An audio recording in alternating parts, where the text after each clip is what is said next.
Hey guys, William Saunders here, and I want to go over something that is a very interesting factor and that many of us can actually really testify to, okay? Including myself, all right? So we're going to talk about self-sabotaging blocks, the real cause to preventing life-changing opportunities. And this is really why you guys are not really playing on big levels when it comes to success, when it comes to business, when it comes to relationships. I mean, it's pretty much everything. All right. Okay. So for starters, let's get into the mentality here because I mean, it's really messed up and you guys got to get so situated. So for the first part, you guys are not able to identify life-changing opportunities. Okay. You don't know what it looks like if it was right in front of you. You guys can't see it even if you were using a magnifying glass, okay? The other factor is you guys don't know how to use it to the best of its advantage, all right? So you guys don't understand how it actually works. So let me break it down to the simplest form for you guys, okay? So a life-changing opportunity or a once-in-a-lifetime opportunity is pretty much anything that you can leverage that will propel your life in new directions, okay? So level up.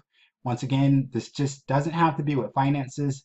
This can be with business, relationship, health, and pretty much everything. Okay? The real deal that can alter your life and propel it in a new direction. Okay? Now, the problem, once again, is that you guys don't know how it works. So I'm going to talk about four different factors to self-sabotaging. And it's one of the things that I've noticed even dealing with students, many clients, and also business partners and everything from that gate, okay? And I wonder why some projects and ventures were very successful while others weren't, or why some students can come in and have a life-altering experience and why other students weren't, okay? So I looked a little bit deeper into students when we came on a more personal private level, and this is what it really came down to, okay? So the first part is once you guys do get a life-changing opportunity, you don't take no action before it even gets off the ground. So that's why you guys are not meeting over to the other side and having great results. The second way is that you guys take action with no belief. The third scenario is that you guys take action but are in disbelief. And finally, you've actually taken action and you just basically have to claim the reward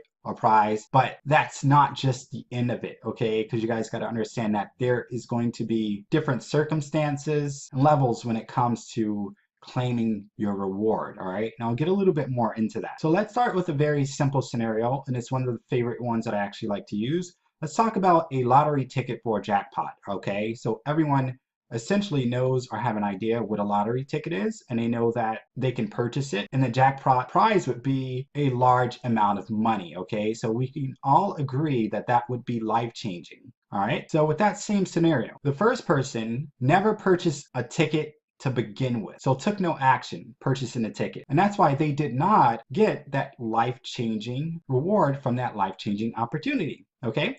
The second one, purchase a ticket, but never check for winning numbers because they would never believe in a million years that they would actually win. So imagine this, they purchased it, won, but never checked for winning numbers. So how could they reap the massive reward of that life-changing opportunity? Okay. The third would have purchased a ticket, then checked, but they're in disbelief. Now, when you have disbelief, this is the cousin to doubt, and that also is the relations to fear, okay? So now what goes on is you're going to essentially have to either convince yourself to claim your ticket or convince yourself why you shouldn't claim your ticket. Because that could be that you have to go public about it and the world wouldn't know your identity. Or that could be that you may feel uncomfortable with that kind of money. So there's a lot of things that being in disbelief could also cause a rampage of pre-psychological emotions, which is perfectly normal. Now, the fourth actually purchased a ticket, they checked, saw they won, and now they basically just have to claim the reward, okay? And they're ready to do so. So let's talk a little bit more about that type of scenario. So if you guys just thought, let's go claim the reward, our prize, it'd be just that easy because you're like, man, I'm going to go pick up this money, then that is pretty much equivalent to saying, well, I'm going to use the law of attraction to manifest a car, and the car of my dream is just going to appear in my driveway. Okay, so understand that more action needs to be taken. So now we can go to the different scenarios with different people. Okay, so one jackpot winner can either be local, meaning doesn't really have to travel, or another one can have the means to take a flight to get there immediately. Another jackpot winner could probably drive, let's say, their vehicle or take a bus or train, okay, to actually claim their prize.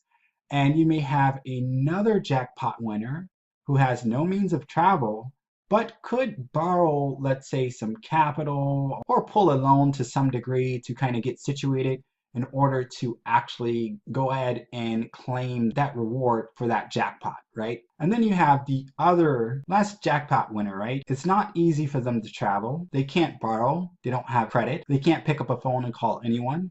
The only thing that they have is their own two legs and a bottle of water. Okay, so you guys got to understand, the last guy, if that was his only option, was to walk with a bottle of water to claim his prize. Okay, but if that was his only option compared to someone who's local, or compared to someone who has the capital to take a flight, or compared to someone who is going to catch a bus or train or something like that, okay, do you still think that they would be willing to put in the necessary work to claim that prize for the jackpot? Now, I can say if the distance is rather 2,000 miles compared to 200,000 miles, okay, that can also influence their determination, their efforts, and even much more hard work that they have to necessarily go through in order for them to claim their reward. Okay, and this is similar to some of you guys' situation where you guys have got the advantage of a life-changing opportunity, and all you guys have to do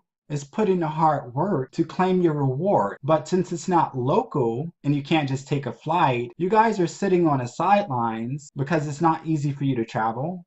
You can't borrow, and all you have is your two legs with a bottle of water and a ton of excuses. So this is the easiest way that I can show you guys about how not taking action and how much action you need to take in order to be worthy of a life-changing opportunity. And this is the same why they say if it was easy, then everybody would do it. And this is exactly what it means. If everybody was in position to just take a flight or travel local, then everybody would do it. But unfortunately, a lot of people are not situated like that, especially when it comes to their finances. So if most can't drive, bus, or train, then a lot can go with borrowing, whether it's from a friend or even credit. But let's talk about the majority who can't borrow, who don't have credit because of whatever reasons. Those are the guys that have to put in the most work. And those are the guys that essentially need to sacrifice the most. And those are the guys that have to really stay up sleepless nights. Okay, so I want to tell you guys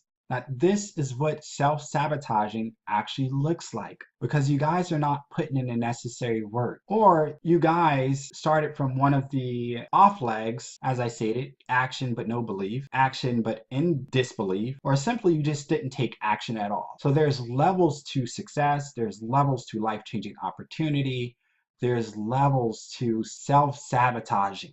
All right, but I want you guys to know that there is no excuse in the world except for the excuses that you validate for your own action for not going harder, because you know that you can get more done. All right, so I hope that you guys have a very good understanding behind the psychology of self-sabotaging, and I want you guys to know how to identify opportunities and how to get them to work for you, and how to work them, and how to use them, and how to leverage them to its highest ability so that your life can be propelled.